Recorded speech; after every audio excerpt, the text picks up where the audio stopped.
Hello everyone and welcome to Slash Film Daily for Friday, January 4th, 2019. On today's episode, we're going to decide the top 50 movie moments from 2018. This is Slash Film Editor-in-Chief Peter Sciretta, and joining me on today's podcast is Slash Film Managing Editor Jacob Hall.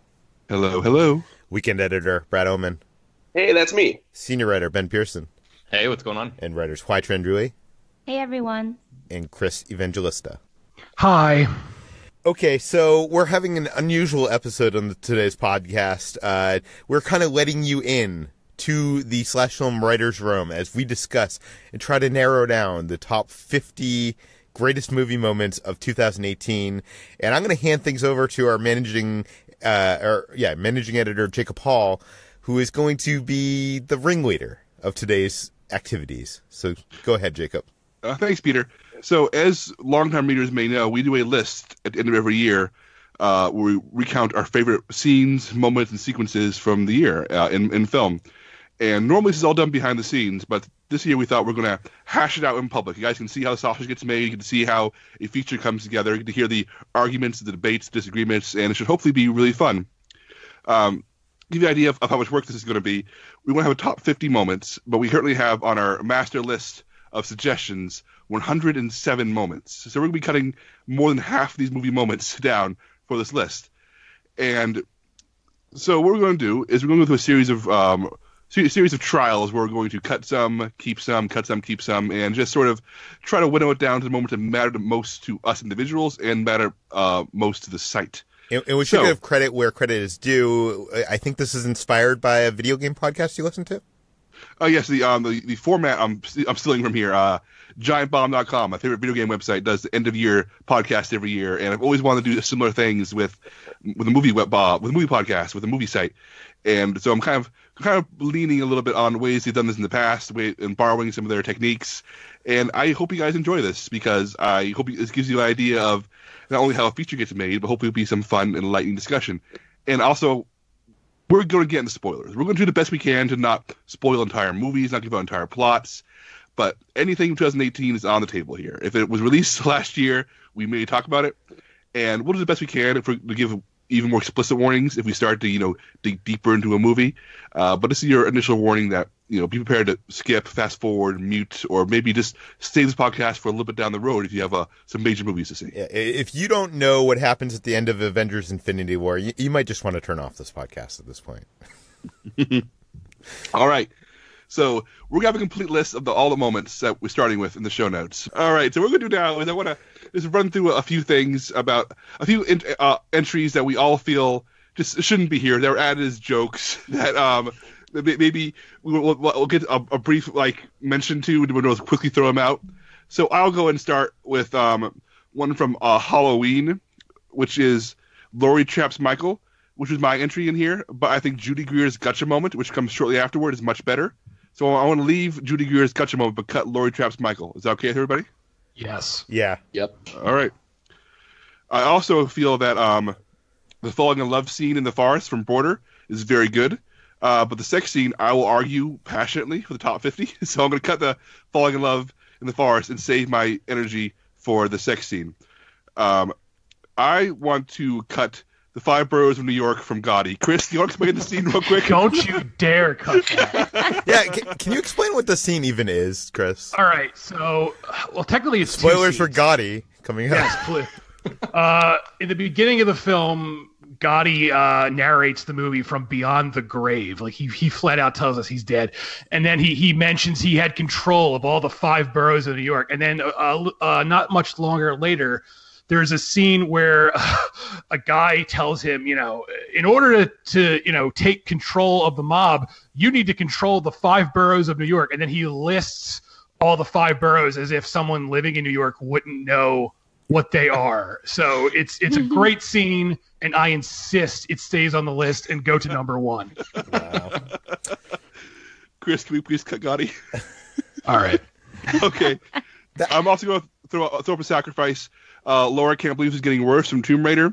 It's a moment I love in a movie I don't love, where Alicia Vikander is in a crashed plane going over a waterfall, and the look on her face is one of, oh my god, how is this getting worse? And it's so good, it's not going to be the top 50, so I'm going to cut that one right off. I'm also going to cut spitting the blood of Christ in evil demon's face from the nun, because I'm the only one here who loves the nun. Would anyone else here go to bat for this moment? I have not seen the movie. No, I would not. All right, so I'll throw it to you guys. What else can we cut immediately? I have one. I think we should cut the octopus plays the drums from Aquaman. No. No? I haven't seen Aquaman, but I would say that's the only one that should stay on the list. Really? I feel like only one or two of these Aquaman are going to stay, and I feel like that is the, like... Yeah, I'm with Peter just because it's such a quick moment, and it's not even all that great. Like, if they gave him, like, a really cool, like, Garth Algar kind of drum solo, like, from Wayne's World, then I might be like, fuck yeah, keep that in. But otherwise, it's such a throwaway, like, gag that's just fan service for the 4 hardcore Aquaman fans out there. And I do love the moment. I just want some of these other moments. Yeah, I agree with Peter. It's a great moment. It's not going to make the top 50, especially next to. Fine. Especially there's an Aquaman moment here that I think will make it, but we'll get to that later. Sorry, HD. It's okay. But, it's a great moment. I have one. Can we just cut that lack of a mid-credit scene? Because that's not even a scene. Like, Yeah, what? like we're going to include a moment that's just a moment. I kind of like that because there was an expectation from the audience that there was, in every Marvel movie, there's a mid-credit scene. And, like, in my screening, which was the world premiere, when it got up to that point and there wasn't, after, what happened at the end of Infinity War, like, the entire theater, like, gasped, like, in defeatedness. But I want some other moments from Infinity War, so I'm willing to give it up. I think Infinity War has one moment here that is not only on the list but in our top 5. Yeah. I think that we'll get there, but I think at this one we'll have to. I'd be more inclined to keep it if the moment was like maybe the title disintegrating as one last like twist of the knife, like haha. But no. See, if it were up to me, there would be not a single scene from Infinity War on this list. You are insane. I think there's a scene from Infinity War. There's a moment from Infinity War that I think deserves to be number 1. The most I think there's only one moment from year. Infinity War, and I think that's if all the other moments were gone, I think we only need that one moment, and that's it. What moment? Chris Bogatti. Thanos snaps his fingers. Of course. All right, I would Thanos agree snaps that his fingers is on the list. We know that for sure. We'll get that. We'll get that later, though. All right, the goddamn hurricane shaped like a skull from the Hurricane Heist. There's one moment where the camera pans up, and the hurricane Heist is shaped like a skull, and it's never mentioned again. There are 2 moments, actually. It happens at the beginning and the end of the film, as if the Skull Hurricane has returned 20 years later. So I'm deleting it, but it's terrible and great. Yeah, that sounds like it's online with the octopus playing the drums. I think in terms of Hearts Beat Loud, I think recording the first song could probably go if we keep hearing the song played in a coffee shop. What do you guys think about that? Yeah, I'd rather keep the other one. Because I think Nick Offerman just, the joy that is on his face when he hears that song in that coffee shop is, it reminds me of That Thing You Do, but it's like it's a Nick Offerman version of that, See, my only argument against this is I feel like that first moment is more unique. It's a lot more unique, but I'm willing to go with what the crowd thinks here. I still haven't seen it, so I will withhold any opinions. I'm not convinced that either of them are actually going to make the top 50, but just in terms of like this first round of winnowing down, I think that one should probably go. Yeah. Let's leave them both on for now since there's some contention. Is there another one that you think can go easily, Ben? Let me see. I would say maybe the Kessel Run from Solo. There are some other moments from that movie that stand out to me, but that one just seemed like one of those things that you knew was coming, and I just didn't find it to be executed in a way that was particularly memorable or like, holy shit, wow, this really lived up to all those years of everybody talking about the Kessel Run. I don't know, any Solo lovers out there disagree with that? Yeah, we have 3 moments from Solo on this list, and we gotta get rid of some of them. I think that one can go personally. Yeah, I'm a fan of this movie, and I think that's probably the weakest of those 3. I don't even remember much of what happened in the Kessel Run. Sorry, it was just a movie that really did not make an impact on me. I would like to argue that. Oh, sorry. Go ahead. What? I thought we were moving on from Solo, but if anybody has anything else to add about Solo, say your piece right now. No, I was just gonna say the coolest thing about the Kessel Run is the thing with the maw, and it's not in the other 2 moments. Yeah. All right. I'm going to vote that we combine Cheddar Goblin and Bathroom Breakdown for Mandy in the one moment since they come back to back. And I wrote an entire article on slashfilm.com earlier this year. I talked about how these two scenes were one scene. So I think we can combine them easily. Do it. Okay. All right. Any way we can cheat, Jacob, I'm for it. I have one that I can cut. I put this one in, but the lost at the train station scene from Mirai, while it's really cool and kind of plays with the animation style of the movie, I don't think it's top 50 material. It's a great movie though, but it's full of a lot of subtler moments that won't really be like top 50. So you can cut that one. Okay. I have a question for Peter, since I know he added this one. The reveal of another Meg in Meg. I have not seen Meg. Why is this moment cool? Okay, now, Meg is not a good movie. I'm saying that up front. It's not a movie I like. But the whole film goes up to the climax that they're trying to kill the Meg. And they finally kill the Meg. And the real reveal is that they just killed a smaller Meg. And there's actually a much bigger Meg still out there. I would agree with it if it was more of a surprise, but at that point the movie has only been playing for an hour, and it was very clear that it was not going to end at that point. So obviously there was another Meg. Yeah, it seems like a really cool moment. Is it top 50, Peter? I think I'm going to get outvoted here, but I would say so. But I think the lone person on this one. Okay, I feel like there's other moments in here. Like there's the fake credit scene or fake end of the movie in Vice, which is I think like 30 minutes into the movie, and I think that definitely deserves to be in this on this list. But that's meant to be hilarious, though. Yeah, that works much better than this. Okay. All right, we'll keep Meg on for now. Since it's clearly Peter's passionate about it, I won't remove it yet. So let's move on to what we cut. I don't even like the Meg. I have one that I think can go, but maybe Jacob might argue for, and that's Jack raps about a king from Mary Poppins Returns. I feel like nothing from Mary Poppins Returns should be on this list. I am in agreement with Ben on this one. So good. Lin-Manuel Miranda is a national treasure, and I'm highlighting this and hitting delete, but it's so good. I'm doing it under extreme duress, and it's so good. I will say this, Jacob, that is, I think, my most favorite part of that movie. So, but I think it's a good movie. I'm the Slash Film staff member who thinks Mary Poppins Returns is a good movie. You're the only person on the staff that is actually in alignment with the general public on this one. So, I would like to cut. I think that we should cut Neil Armstrong Does Math from First Man, simply because the moon landing is such a superior scene, and I feel like that's not going to measure up in the top 50. Yes, I put this one on here, and I love this moment. It's when they get launched into space. They're in a death-defying moment. It's this really exciting, thrilling sequence in space, and suddenly, we got to do some math to find out where we are. And I love that moment, but you're right. The moon landing sequence is superior, so I am cutting Neil Armstrong Does Math. I love that moment, but I feel like it was done better in Apollo 13. The moon landing or the math? No, the whole like them doing long division to save them in like a drastic moment. I mean, it's a totally different moment, but it's like the same kind of thing, I think. But okay, what else should we cut? What about the war on Cybertron from Bumblebee? I when I was watching that movie, I was like, my God, this is just so. I love that was the fight scenes with like those fight scenes were often my least favorite parts of the movie. I liked the moments with Haley Steinfeld's character in Bumblebee more than any of the fight scenes that took place. See, this is one that I would argue. This is the one I would go to bat for, because as a kid playing with Transformers, this is what I wanted from a Transformers movie. And Michael Bay, when he showed Cybertron and when he showed these Transformers, they looked nothing like the Transformers I grew up with. And this was like it brought to life on a big scale for the first time in the way I wanted.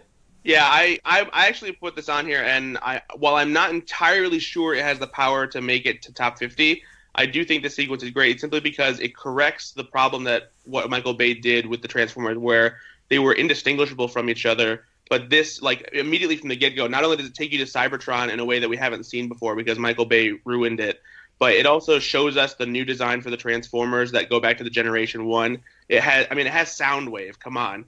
And it's I think it's good only in relation to Michael Bay's horrible action sequences, and that's why it's so high up. That's what I was thinking too. Was just like the just because it has a more accurate design or whatever. Like the actual content of the scene itself didn't really stick out to me as like an amazing thing. But like I guess there's some value in like seeing a thing realized on screen. So maybe that's what you guys are connecting with. The blocking is really good though, like the way that you can see where the action is taking place and who is fighting who, rather than like the cacophony of Michael Bay's fight scenes. But I do think it's more just because Michael Bay's scenes were so bad. All right, we need to keep this rolling. So what we're going to do now is, rather than cut from the bottom, I want to start picking from the top. I want to start selecting the scenes that we feel strongly should be locked in no matter what. I want to do this one at a time. We'll go around in a circle. We'll do me, Ben, HT, Brad, Chris, Peter. We'll each select one. And then unless there's any strenuous objections, we'll lock it in for our top 50 no matter what. So I'll go and start. I think the Cheddar Goblin / Bathroom Breakdown from Mandy is top 50 for sure. I agree. Yes. I have not seen the movie yet. Yeah, Oh wait, what? So we're voting? Is that what we're doing? We're not voting. Like, we're going to start pick titles, pick a moment that you think for sure has to be on the list, no matter what. And unless anybody like strongly disagrees, we're going to lock it in for the top 50. We're going to go around a circle and do this a few times. Okay. Rather than pick on the small moments, we're going to start like highlighting moments we know for sure need to be here. Because I think Cheddar Goblin / Bathroom Breakdown is where Mandy finds its voice. It's where where you realize the kind of movie it is. Where it's Nicolas Cage pivots where his performance is going to be. It's where we find these dark laughs and this hideous drama all at once. It's so good. Yeah, I agree. So going to me, I would say Cassius discovers Steve Lift's true plan, and sorry to bother you. That's a vague description, but basically it's like the twist in the movie. I think that's, like you were saying with Mandy, it's sort of like a hinge point for what this movie is and like a revelation of like, oh, wow, this movie is going there. I don't know if it's going to be like in the top 10, but I certainly think a case could be made that it should be in the top 50. Who's next? Sorry, I forgot which order we're going in. Anybody? I agree with Ben here. I think that I agree with Ben. belongs here. I agree with Ben too. HT, you're next. Okay. I'm gonna go with "Oh No, He Died" from Game Night because I think that is just spectacular line delivery from Rachel McAdams and kind of nails the whole movie's just screwball, offbeat tone, and it's just so good. It's something that I think will go down in history as one of the greatest line deliveries. I agree. Yeah, I think that "Oh No, He Died" is not only in this list; it's top 5, personally. Wow, yeah, that's big. That's definitely my favorite moment from Game Night. So top 5, really? Okay. Yep. Brad, what do you think? What's your choice? The bathroom fight from Mission Impossible Fallout. It is not just one of the best action and fight sequences in Mission Impossible. It's just one of the best fight sequences like of the decade. Basically, it is so meticulously crafted and fast-paced and just incredibly shot. The choreography, everything about it is amazing. Yeah, I find it really hard to argue with that. Yeah. So. And I love the lack of soundtrack of any score at all. It's so like visceral. Hey, Chris, how about you? What's your choice? That was going to be mine. Now I'm desperately looking for something else. Easily pick one of the other Mission Impossible. I feel like... Are we going to have multiple things from We're going to have to. We're going to have to. Yeah. We're, at this point, it would be nice if we could have like only one per movie, but it's not going to happen. We're going to have multiple per movie for sure. There's some movies that just have all right. some of the best made. I'm going to go with the bear scene from Annihilation because that's like no one has ever forgotten that scene since it came out in February. So I'm going to put that on there. It wouldn't be my first choice from Annihilation, but it's spectacular. It has to be on there. See, this is interesting, Jacob, because I feel like there's a game to this. Like, I should be picking something I want to fight for more right now, rather than pick the thing I think that deserves to be on this list the most. But you know what? I'm gonna lose this game. I'm gonna pick the thing I think that deserves to be on this list the most, and that's Thanos' snap in Avengers: Infinity War. Yes, this needs to be on the list, 100%. Other than Chris, does anybody disagree with Thanos? Snap his fingers need to be on this list. It's one of the cultural moments of 2018. By the way, Chris, I know you don't love Infinity War, which is an understatement, but I've seen this film 3 times in theaters, and oh no, you poor man. No, it gets better. But seeing it the first 2 times where people didn't know what was coming when that happened, people just expected Thor was going to come in and save the day and didn't realize that half the heroes were going to die. Like, I know you and I understand that there's another Avengers movie coming, but the vast majority of audiences in that moment don't understand. And when it hits credits and they have not, that things have not been corrected, like, I don't know, I don't feel like we'll ever get a moment in our lifetime as, like, shocking in, like, that's how a Disney film has ended.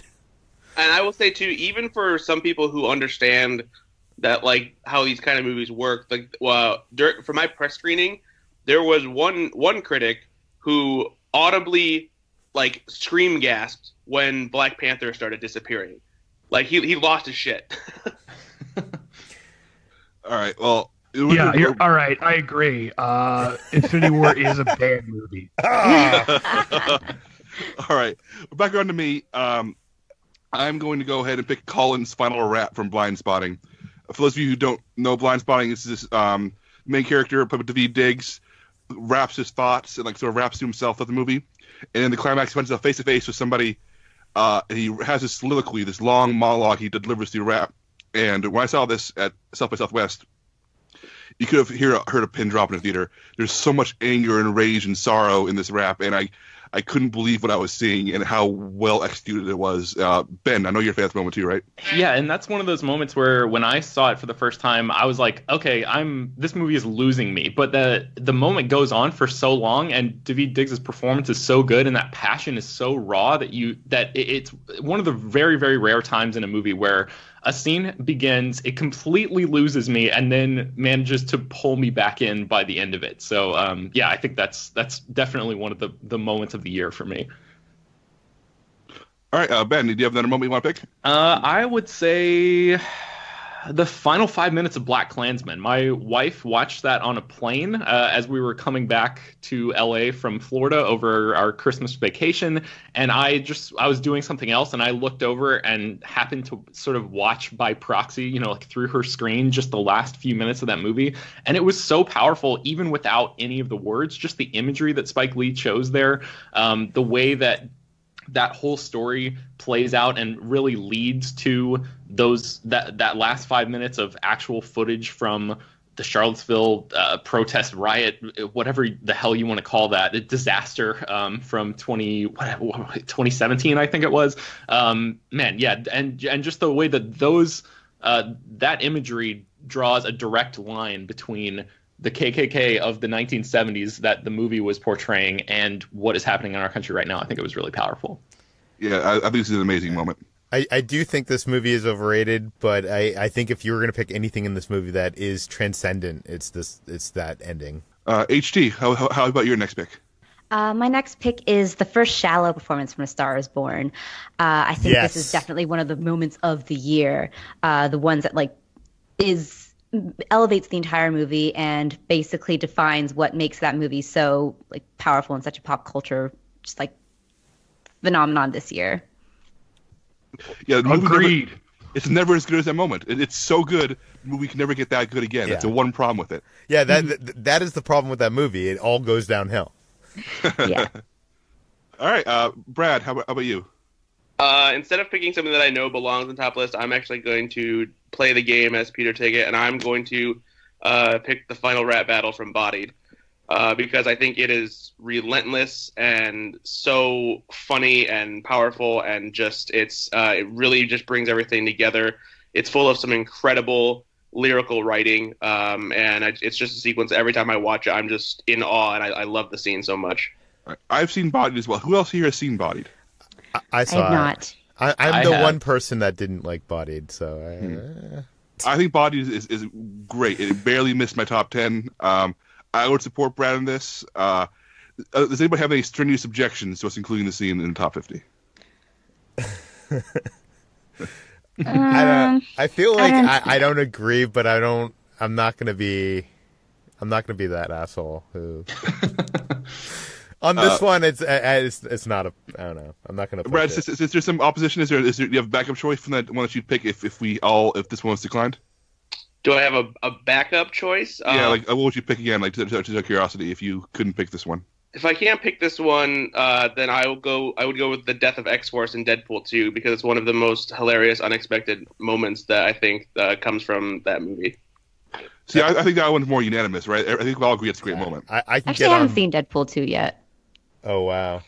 I know. Well, sorry, the entire X-Force who's built up in all the trailers all die in an accident 30 seconds after appearing, and it's hilarious. Even though they have scenes in the trailers that are not in the movie of the X-Force in action. Oh, that actually was pretty good and pretty like on brand with Deadpool too. It's really, really funny. And I think that since Bodied had some opposition, I think that this is maybe a safer choice, Brad, if you're cool with that. Fine. Doesn't mean it won't end up on the list. Yeah. Okay, so moving on to Chris. What's your next pick? I guess I'll go with the gotcha moment because it's in Halloween, because it's great, and also it finally gives Judy Greer something to do in a movie, which people have not done over like the last 20 years for some reason. Yeah, this is a great moment and a great climax. What does everybody else think? I think that's my favorite moment from Halloween, so I would be happy with that on the list. Yeah, same. Yeah, it's a good moment. I don't think it's like top 10, but it's good. All right. So Peter, what is the top 10 moments? Your turn. What is a top 10 moment? I guess maybe the Halo jump from Mission Impossible Fallout. I like that. I don't know. It might also be that like watching all the videos, how it was made possible, and just like the insane amount of work and the stuff. Like maybe it isn't just the moment that plays on screen, but like, you know, knowing everything that went into it.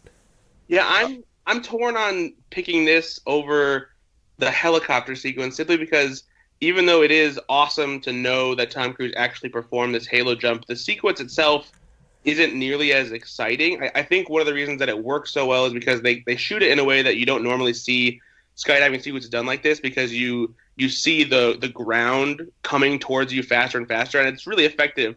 But I think the helicopter sequence, all in all, is a much more exhilarating. But we can't have multiple things from one movie. So you are saying that the Halo jump scene in this movie does not deserve to be on the list, but I don't know. There's nothing oh no, he died deserves to be on the list better than the Halo jump.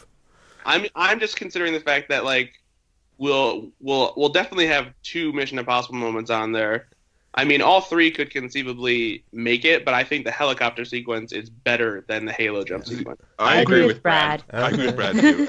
I think the Halo jump is amazing. It's incredible. But the helicopter chase is even more amazing and incredible. I think the Halo jump is more technically impressive, but the helicopter scene, just because of the way that it builds and it keeps going, and the humor that goes into it too, it's so good, and it just I think it's superior than the Halo jump, which is a great moment. But I don't know if it would be like a top 50 really great moment. I feel like that was one of my top 10 moments of the year, but okay. I feel like all 3 of those moments deserve to be on this list, but maybe that's because this movie is, spoiler alert, in my top 10. Peter, would you okay with the compromise here where we put helicopter chase and save the Halo conversation for a little bit later? Okay. All right. So I'm going to add helicopter chase for now, since everybody seems on board with that one at the very least. All right, so that comes back around to me. We're starting to get to interesting points here. I'm going to pick the Showdown to Lighthouse of Annihilation. I think this is the best scene of the year. I don't know why I didn't pick it first. Annihilation is not my favorite movie of the year. That's Mandy. But I think there's never been a better metaphor for depression ever put on screen than the scene Annihilation, where Natalie Portman's character faces an alien entity that takes her form and refuses to let her leave the room. It blocks her progress. It's never malevolent. You never get the impression that it's like evil, but it's this thing that's there, and it's standing in for all of her depression, all of her anxieties, all of her mental illnesses. And it's for a science fiction film that's about women and human beings dealing with this, I can't think of a better, more terrifying depiction of literally battling yourself. But I know we already have an Annihilation moment on the list, so I want to make sure. I want to check with the group. Are you guys cool with 2 Annihilation moments on the list? I would honestly, I mean, the funny thing is, I feel like I like all the other Annihilation moments, but the one that speaks closest to me, I feel like, isn't the one that everyone else would agree on, because it's a moment that is a little bit quieter. And I wouldn't disagree that like Showdown is like a great moment in the year, but for me, like the Josie turns into the flower moment is something that speaks to I don't know, like the cycle of life and how nature is just overpowering, overwhelming. And I wonder if it's because Annihilation just like speaks differently to everyone in some way. And So I don't know. I would be happy with having all 3 moments from Annihilation on the list. Me is too. what I'm saying. See, I feel the same way as Mission Impossible. I feel like all 3 moments of this should be on the list. I was going to choose that moment as my next pick, so I'm on Jacob's side with this one. I think that is like an incredible moment, and that's like the most mesmerized I was at a movie this year was in that scene in the theater, just being like, oh my god, what is going on here? So yeah, I think that one's got to make it. What I want to do is, since HT has a good argument for why maybe it shouldn't be on there before the flower scene, I'm putting some stars next to it for further discussion, marking that we've talked about it, but we haven't added it. And I'm going to go ahead and suggest instead that we put Miles Takes a Leap of Faith from Spider-Man into Spider-Verse on the list instead. Yes. Cosign. Okay. Yeah. I think that moment is transcendent. So I'm going to drop that on there. For those of you who've seen Spider-Man, that's when Miles suited up for the first time, jumps off the building. What song is called? Hello, Danger? Yeah. What's up, Danger? What's it called again? But it's Greetings, a really good, Danger. Greetings, Danger. really good song. Whatever it is, it sounds so white coming out of your mouth. It's a really, really good moment, a really good song, so it belongs there. So Ben, what's your next choice? I have to go with Daniel's prison story from If Beale Street Could Talk. This is Brian Tyree Henry's big scene. It is arguably the centerpiece scene in the entire movie. It is, I think, a 12-minute scene that slowly turns from 2 guys just sort of bullshitting and having fun talking to each other to things getting very, very serious, and Brian Tyree Henry's character recounting his time in jail and how he got there and what happened to him in the most haunting way, with Nicholas Britell's score just hovering in the background. This is probably the second most mesmerized I was. It's just a scene of 2 guys talking, but it is it's super powerful and one of the most memorable moments from one of the best movies of the year, I think. Barry Jenkins' greatest strength as a director is he's not afraid to have masculine characters reveal their souls, and this scene is all about a man letting his guard down in front of another man and letting his heart out, and it broke me. It is an amazing scene. Chris, I know you like the scene too, right? Sorry, I was on mute. But yes, I do. It's a great scene, and I think it's the best scene in the movie, so I have no objections to it. All right. Anyone have any objections to being on a top 50? Because I think it should be there. Nope, fully on board. I still haven't seen it yet, but I'm sure I will be. Haven't seen it. Okay. Adding it to the list. HG, you're up next. My next one is the beach scene from Roma. I don't think there's any other scene that is as cathartic and as emotionally wrenching as this scene. And it's just such an impressive showcase for all the actors in that, and also kind of the emotional climax of that entire film, and the one that I think sells a lot of people for Roma who maybe weren't on board until that moment. Any objections? Agree. All right. I'm putting you in the top 10. Or put you over in the top 50. All right, Chris, you're up next. I'm going to say the telephone pole scene from Hereditary, because I feel like no matter how you feel about that movie, I saw that movie twice in theaters, and both times that got like the biggest, like I can't remember the last time I heard like a theater collectively lose their minds as much as that particular scene. When Thanos snapped in Infinity War? No. The scene's amazing. HG, you have something to say about the scene? I actually would prefer the Annie is just hanging out scene over the telephone pole, because while the telephone pole is really shocking in the moment, and then like the aftermath too of the son just like leaving the car is incredibly like disturbing. The Annie hanging out thing was the one that like plagued my nightmares for a full week afterwards. And are we counting the whole scene with the spontaneous combustion from then on until like the end, or is it just like I the think one specifically Annie is hanging out is spoiler alert, Toni Collette literally hanging off the side of the wall, and you don't notice her until you notice her. I think that's the shot. That so good. It's so good, and it just like it's something that like builds too, because for a long time, she's just like in the corner, and it's something that's like it is much more dread filled and suspenseful, and I would say like beats out just the telephone pole. Man, I'm right there in between, because I feel like the telephone pole thing is so shocking in a movie that that it, you know, has some shocking moments, but nothing quite like that, nothing quite so visceral. And you just don't see that in movies, and just the choice to go there for that telephone pole. You know, the Annie hanging out thing was super effective, but I feel like I've kind of seen that kind of thing before, if that makes sense. But the telephone pole, yeah. That's a good argument, because I feel like every movie where someone's been possessed has had a scene where you know, someone's like crawling on the ceiling or something like that. And you know, I don't disagree. That scene is great. I mean, I love the whole movie, but I feel like the telephone pole thing is really unique. Like, I can't remember the last time I saw a movie that did something specifically like that. I love these scenes both to death.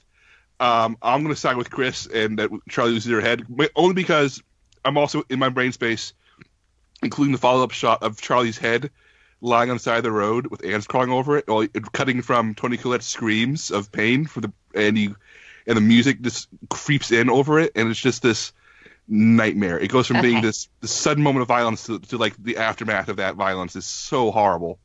All right, I will concede. All right, but at the same time, Annie just hanging out, I think, is a contender. I'm gonna mark that one with stars to say we talked about it, and we'll come back to that one for sure a little bit later in these deliberations. I do think we have to get past the fact that like we can have more than one scene from these movies on this list, because I feel like some of these great movies this year had multiple scenes, and we just need to agree on that. But all right, Peter, you're up. Okay, I know this next one, people are going to disagree. Probably most of you are going to disagree, but I'm bringing it up, and this is not playing the game. I will make the argument for this. It's Darth Maul in the end credits, or the end of Solo: A Star Wars Story. The reason why I think this should be there, because it got various reactions from the crowd, from fans. Like, it was excitement. People that knew it, like me, was like, oh my god, they're actually doing, like, people beside me, it was like, who is that? What's going on? Confusion. It was, I don't know, it was a discussion, like, coming out of that movie every single time, or even when I was at the theater, I would see people coming out of that movie talking about it.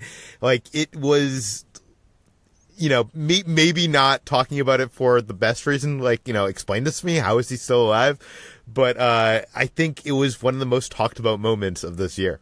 I think it's a really good moment. I'm not sure it's in my top 50, but at the same time, I think it's hard to deny, like, for a Star Wars fan, the thrill of seeing that happen, for the thrill of realizing that they are being serious about connecting the TV shows and the animated stuff and the movies, and like realizing that they were letting those connections actually exist in the big screen, and to be like, really fuck exciting. The people that didn't see the TV shows, like they're gonna have to catch up, and like that to me is like bold, and maybe it didn't work, but I think for that reason, I think it's a interesting moment.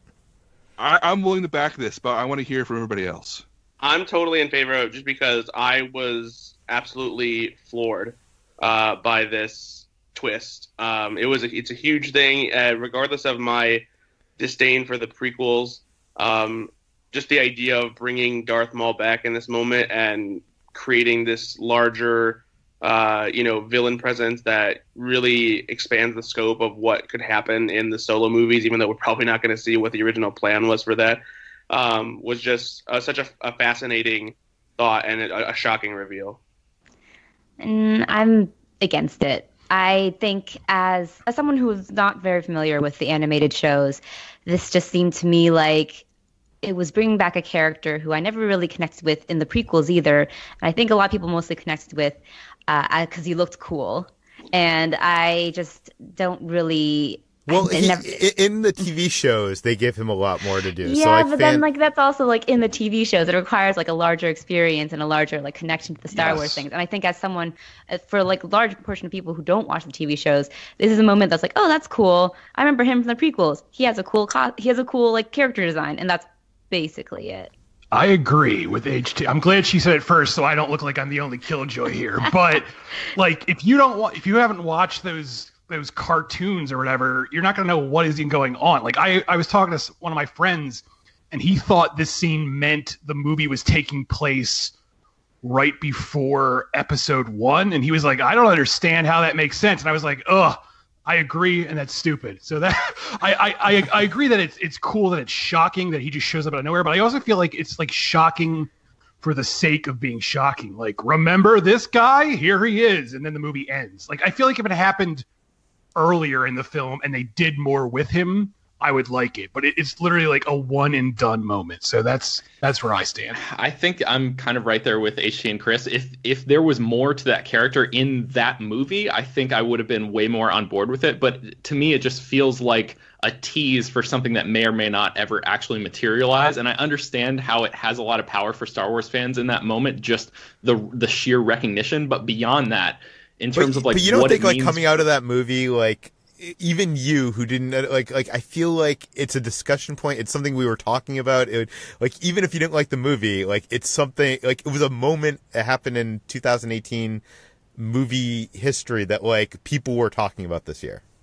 I discussed it for like a second, and then I did not discuss it any further. Yeah, to me, it feels like a little bit too controlled, like too purposeful. Like it was too designed to be a moment than something that actually happened as an organic thing. Like, you know, because people were talking about it. I don't know. Jacob, do you know what I'm talking about? I know what you're trying to say. I'm going to support Peter on this, but there's clearly some strong opposition here. So I'm going to go ahead and star this one, so we can come back to this discussion in a little bit. Peter, is another one you want to pick instead for now?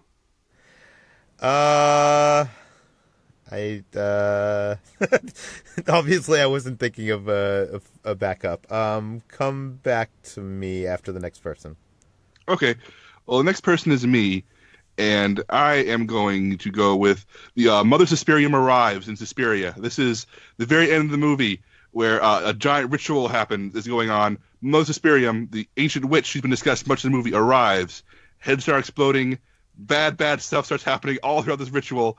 And it is wild. It's maybe the wildest thing I've seen in any movie last year, outside of Mandy. So would anybody disagree with Mother Suspiria arriving, being on this list? I haven't seen it, so I can't offer. I still have not seen it either. Haven't seen it. I'm trying to I've debate. seen it. See, I have seen it too. I'm trying to debate whether I like the Mother Suspirium scene made more of an impact on me, or the Susie dances scene, because they're both very different. Mother Suspirium is like when just like all hell breaks loose, the movie goes completely off the rails in a good way. But then Susie dances is something that is so just like cold and visceral and shocking that I felt like I was thinking more about that scene than Mother Suspirium in some ways. So I don't know. I like that. I like both scenes. I would say they should really both be on the list. I mean, we're having 50 total, right? Yeah. I think we could probably squeeze both of those in. All right. See, I don't understand how like we're saying we could squeeze both of the movies in, or most of the moments in from Suspiria, but we can't do that for Mission Impossible. Well, we already have two for Mission Impossible on the list. We have the helicopter and the bathroom fight. And we didn't say that all three couldn't make it, but we were just saying the helicopter sequence is better than the Halo sequence in that moment. Yeah, and I think at this point we're just trying to spread the love to a lot of different movies, and then I would rather reward not a lot of different movies. I'd rather reward the top 50 moments of 2018. Well, then vote for him, Peter. When it gets to be your turn. No one's agreeing with me. Okay, I'm gonna star both Suspiria moments for now, because clearly that warrants a little bit of additional discussion. I want to grab one that I think. Wait! Can you come back to me, because I didn't do my thing? Yeah, I'm gonna vote another one. I think it's gonna be controversial here, but I honestly think it was one of the best moments of 2018's movies, and I think that Star-Lord meets the Avengers. Like, it's a moment that, like, you know, we've seen people interact in the Marvel Cinematic Universe for 10 years now, but we have not seen the Guardians, who are the most like. Some of the most like characters from that universe interact with the Avengers, and that moment I think is one of the funniest moments of that movie. I think even Chris, who didn't like that movie, would probably enjoyed that scene. It's fun until Chris Pratt starts doing that really awful Thor impression, and then I love that. It's so painfully unfunny that it makes me angry. But I think that's the point, though. I would like to clarify something here, because I added that to this list, and I wasn't thinking about him meeting just Thor. I was thinking about the sequence where he meets Iron Man and Spider-Man and Doctor Strange, because I think that scene is the one that really works. That's the Where is Gamora scene, right? Basically. Yeah. Especially when Doctor Strange is like, "What master do you serve?" And he's like, "What am I supposed to say, Jesus?" It's a really funny scene. I'm not sure I can back your top 50, but it's really funny. I like it a lot. It is a funny scene. I will say, even though I'm of the opinion that only one scene from Avengers Infinity War should be on this list, that scene has the Avengers meeting Guardians is a scene that has been memed a lot. And so it does have a place in the pop culture consciousness. See, I feel like everything I'm recommending is getting starred. No one's agreeing with my thing. I don't know. I feel like that was one of, I don't know. It was definitely one of my moments, my top moments of the year. All right. I agree with that sequence, so. Well, I think the whole point of this round is anything controversial we're going to star, because right now we're trying to go for slam dunks. Do you have anything else you want to recommend, Peter, you think could be a slam dunk? I'm on the third round here, Jacob. Slam dunks. I thought that was going to be a slam dunk except for Chris, but I was wrong. I guess the car scene from 8th grade. Okay, I have not seen 8th grade, so what's the scene, Peter? Can someone else paint the picture of this one? Well, after Kayla is hanging out with some high school friends at the mall, she gets a ride home from one of the high school boys, and it's a scenario where he's hitting on her in the backseat, and they play Truth or Dare, and it's uncomfortable, and like you're so worried for her, like you're her parent, but she like stands up for herself, and it's not necessarily the most dramatic like sequence where he tries to like sexually assault her or anything like that. It's this innocent teenage thing where they're it's just this awkward adolescence moment where these two teens are having it, and she pulls herself out of it, and it's just a great scene that is so real as far as being a teen and having hormones and all these worries. It's perfect. And I think it does hinge on sexual assault though, because he is an older teen, he's in high school and she's in middle school, and because of all like the dark undertones, especially from this year, it becomes all the more like powerful because of that. And that seems to. I didn't seem to lessen the severity of it necessarily, but I just meant like he didn't like physically like try to. Right. Yeah, I don't think the character's realizing what's going on, but I do think this film is representative of this entire movie and me squirming in my seat as the anxiety is just like filling up inside me as I'm reliving, I mean, obviously this didn't happen in my middle school experience, but I just feel like the feeling of the scene is so representative of the feeling of this movie. It sounds like this should be on the list. Yep, I agree. Okay, so back to me, since Peter, I've been bouncing back and forth trying to find a good thing on this list. I am going to go with one that after whiffing a few times, I'm going to go for one that I think we all agree should be on this list. And that will be... Oh, everyone except Peter. From The Favorite, Queen Anne's best line of dialogue, "I like when she puts her tongue in me." The biggest laugh of the entire movie, and just a shocking, great moment where just the whole... Nobody's hiding anymore. It's just this lesbian tryst between the queen and her two favorites just comes out in the open, and the whole game is just revealed. I think this line is so funny and so abrupt, and Rachel Weisz's reaction to it is just killer. Does anybody else think this moment belongs on the list?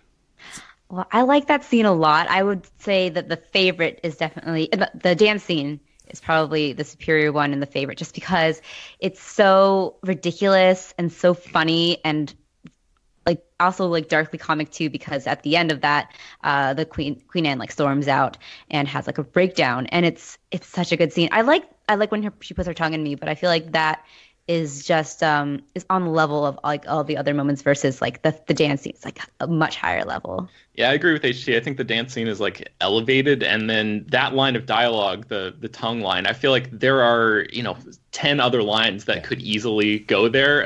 Many of them from Rachel Weisz's character, who has like I think the best written character in the movie, and just her delivery and like the acerbicness with I don't know if that's even a word, but with which she delivers those lines. I mean, I think there's so many just one line moments from that movie that could fit, but the dance scene sort of is in a class all to its own.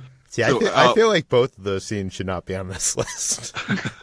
I feel like those are the highlights of that movie, but I feel like those are not like in 5 years from now, you're not going to be thinking about that scene. Oh, I'm going to be talking about that dance scene. I think the dance scene could easily fit in like a recap of the year in movies and be like perfectly this movie is in so place forgettable for me. Oh, come on, I don't Peter, understand how you get that at all, Peter.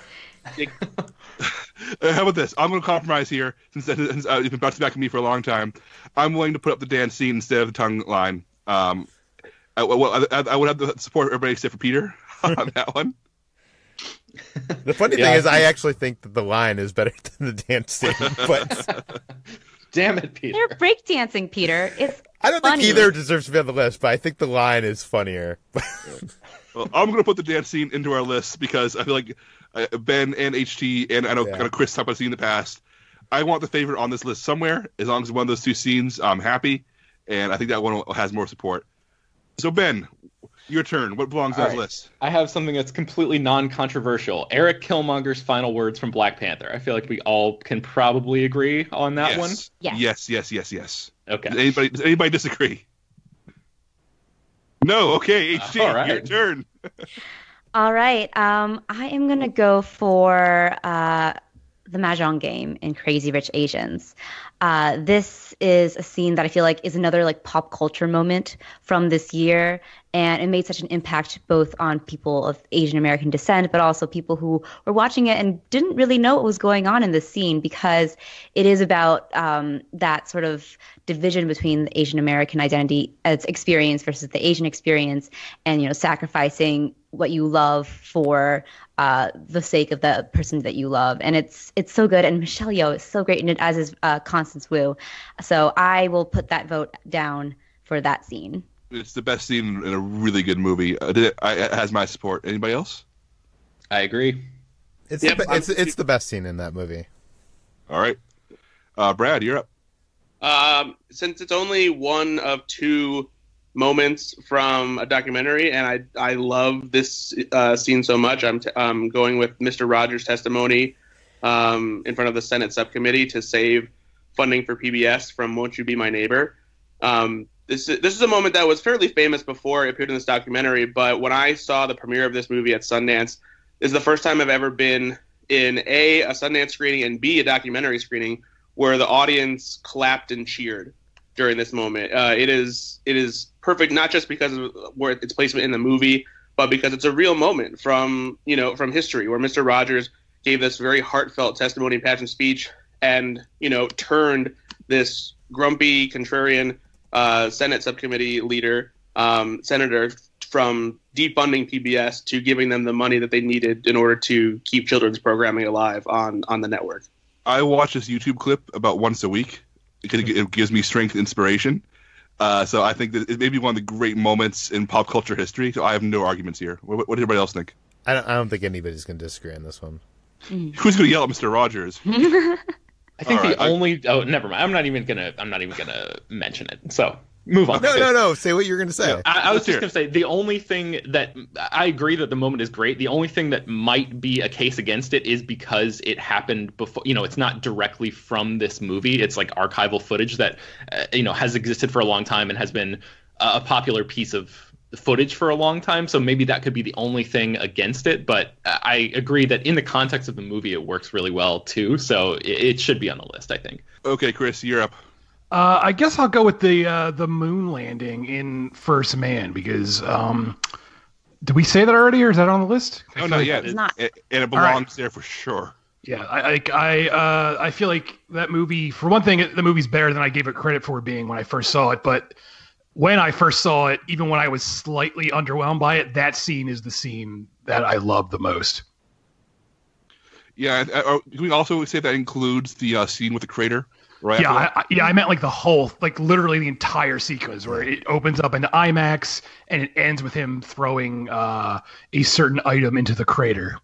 Yeah, I think that is one of the most emotionally powerful moments of the year. Yeah, I agree. I also agree. It deserves to be on this list. Okay, Peter, eighth time's the charm. What moment do you want to put on this list? I'm bouncing between two different things, one of which I know you guys are probably going to argue with, and one of which I think you guys will agree, but I feel like I need to argue these. So I'm going to propose another scene from Avengers Infinity War. Cue Chris groan. No? Okay. Go ahead. Let's hear it. Okay, it's a moment where Thanos and both Thanos and Gamora realize what Thanos needs to do to get the Soul Stone, and how Gamora believes that there's nothing he loves, and he is willing to sacrifice the one thing that we know that Thanos loves. I feel like it's the one death in that movie that really kind of hits me in the heart. It really is a more dramatic moment than you usually get in these, summer blockbuster superhero films. It is a more complex moment than we see in these films. I guess I'm going to go out and say it. I don't think it should go on the list. I think that this really rides on whether you connect with Thanos throughout the film, and this is a movie that is it is about Thanos, and I don't think it's about that. His biggest arc. You're seeing it from her side of it, of her being, you don't love anything, and then her realizing that her realizing that he actually did love her, and what the consequences of that's going to be. Yeah, I feel like it's a good a moment in the movie, but I don't know. I don't think it has that quite a big an impact, even as much as the last Infinity War scene that we were discussing, the Star-Lord meets Iron Man and everyone. So I will put my vote against it, just to put that out there. So. I'll say that the one moment Thanos snaps his fingers is the moment for the Avengers that I think overwhelms everything else to the point where I think it speaks for the entire film. I have a really hard time. We've spent 10 years coming up to this one film, and I feel like it deserves more than one moment. But no one's agreeing. I'm alone here. I like this movie a lot. I like it a lot. But it wouldn't even make my top 30 of the year. It has one truly incredible moment, which is the finger snap. I just have a really hard time justifying everything else in my mind. I'm willing to be worn down, Peter. I'm willing to let you wear me down and get down the list. It doesn't sound like the rest of the group is willing to have me wear them down. So I don't know what. I'm willing. I just don't connect to these moments in the way that you do. I don't know. It doesn't strike me as I don't know, as the year at large. We're talking about. Yeah, but this is better than she put her tongue in me. I don't know. That is so. I disagree with you, Peter. I don't know. I feel like. Peter, you said you had two choices. One that was going to unite us. One that was going to divide us. What was the one that was going to unite us? I don't even remember. The credit scene in Deadpool 2, because I don't know. Wow, a really impressive, compelling argument there, Peter. I'm defeated. I'm defeated at this point because Avengers Infinity War is one of my favorite movies of the year, and I feel like it's getting no love on this list, despite it having a cultural impact. I don't know. I feel like these are moments people talk about, and instead we're putting on moments that people from movies that people haven't even seen and don't connect with. I think you're generalizing that there are a lot of people who see these movies. I mean, it's not, we're not just making this stuff up. No, I know that. It's just there's moments on this list that are from a movie that two people on this podcast have seen. I don't know. Do you know what I mean? I'd rather have a scene from a movie where two people can passionately convince everybody else that belongs on the list than a moment where half the crew actively thinks it shouldn't be on there. But that's personally my choice, my belief in how this list should be structured. But it's kind of annoying because I feel like more than half of this podcast can't argue against those points because we haven't seen those movies. Brad, you were going to say something? I was going to kind of break the rules a little bit in an effort to kind of appease Peter and his Avengers Infinity War moment love desire, because I actually think this probably should have been on the list initially, but I don't know why I didn't think of it. But I think that the entire fight against Thanos on Titan is probably worth it, simply because it contains so many moments, especially when Star-Lord ruins everything, and that brief moment when you see the gauntlet almost get ripped from Thanos' hands. And like, there's just so many quick beats in it that make like that such a dire, desperate moment. You know, from Stark nearly getting killed by Thanos to Doctor Strange giving up and all these things. I think that entire sequence is worthy. But that's me kind of breaking the rules, and I don't know how everyone feels about that. See, I actually would agree with that, because that's a moment that I think improves on the airplane or airport fight scene from Civil War, where it's like everybody, you know, joining together and using their powers in creative and interesting ways. That to me, the Titan scene in Infinity War is the answer of like what comic book fans have wanted. So I would definitely go to bat for that moment over the Thanos Gamora realization moment. So maybe it's just a matter of like, the specific moments that Peter's going to bat for just weren't the quote unquote right ones for me, but I don't know. I'm going to go back to an old argument. I honestly feel like Civil War is better than that. Like the fight in Civil War is better than that moment. But I want to go back to an old moment that Peter was arguing for before, which was the Star-Lord meets the Avengers moment with the where is Gamora, who is Gamora, what is Gamora thing, because I do think that moment is something that has, you know, seeped into pop culture, not only in the memification of it, but it's become one of the identifiable moments of Avengers Infinity War. Awkward silence. I agree. I'm defending you, Peter. Let's Jacob, put that on the list. I agree. You agree with everyone. which one? I don't know. Whatever. I feel bad. Peter sounds so upset. Now I'm feeling. I'm not upset. It's just like I'm. So I take it back. I'm disappointed because it's like on this list. Like no, I do agree that the what is Gamora scene is actually very funny. I remember laughing a lot at that scene, so I have no objection to that. Yeah, I think if we're going to include one more Avengers scene, Star-Lord meets the Avengers with that whole why is Gamora. I've been worn down effectively. I will put that on the list if everybody thinks that one works. Yes. Yeah, I think of the choices, that's the best option so far. Do it.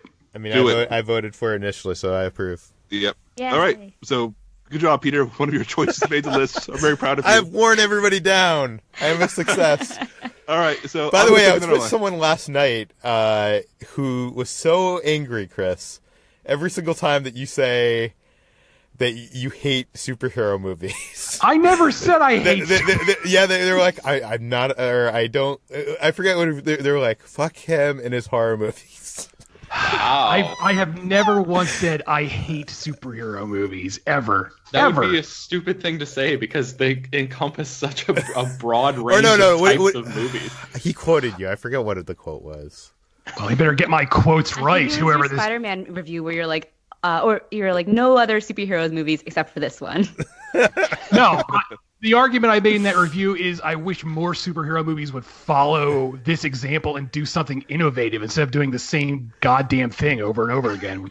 I want to nominate. How many of us here have seen The Ballad of Buster Scruggs? Me. I have. All right. Is it just me, Ben, and Chris? Yes. Yep. Okay. Well, I'm going to make an argument for a scene early on, the best scene in the movie, and for my money, the biggest laugh of 2018. It's not from Game Night.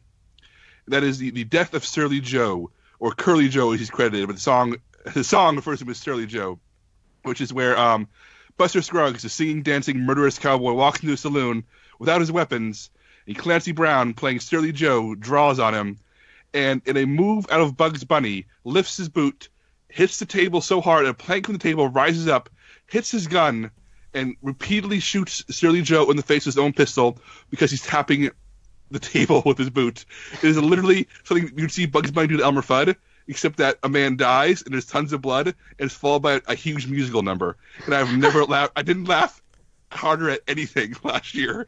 It's literally Looney Tunes meets ultraviolence in the West with musical numbers by the Coen brothers. It is.